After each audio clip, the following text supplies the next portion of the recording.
Sir, I'm now discussing about IMO performance standards for this module B.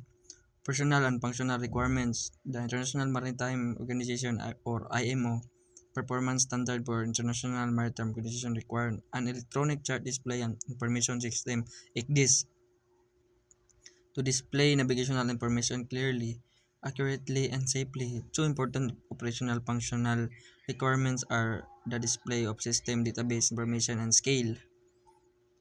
First is operational requirements. The system should first display all relevant ANC information accurately, show the ship position continuously, present navigational hazard clearly, allow the navigator to select different information layers, highlight alarms and warnings, display updates to chart database automatically after correction are applied.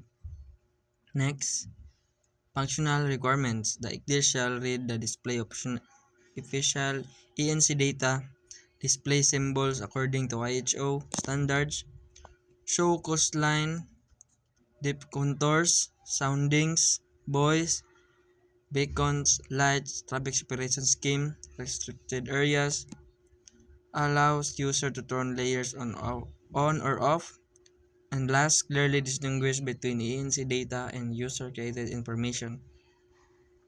This is the display.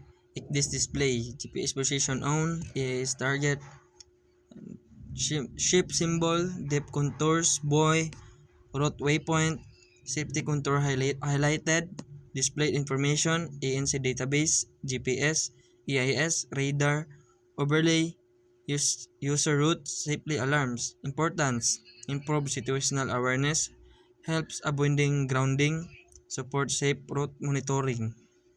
Number 2, definition. Scale refers to the level of magnification used when display the electronic navigational chart. This allows zoom in and zoom out.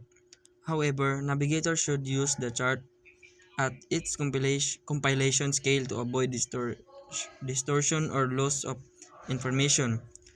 Operational requirements. The ICDIS should display the current chart scale, warn the user when overscaling, zooming and beyond compilation scale, allow automatic loading or larger scale charts when available, ensure symbols remain clear and readable. This is the chart scale, small chart 1 to 3500.00. Entire coastline ship, zoom in, medium scale 500,000 00. Coastline with ports, ship buoys, zoom in, large scale 25,000. Correct scale, coastline, ship, buoy. Overscale display, coastline appears larger ship. Information may not become more accurate, warning overscale. Importance: prevents navigational errors, ensure accurate chart interpretation, maintains ANC data integrity, complies with IMO performance standards. Conclusion: under the IMO performance standard for ICDIS, the display of system database information ensures that all essential navigational data from the ANC and connected sensors are presented accurately and clearly for the safe decision making. The scale requirement ensures charts are viewed at an appropriate level of detail with warnings against overscaling and automatic selection of the best available ANC, helping navigators maintain safe and efficient voyage planning and monitoring. That's all. Thank you.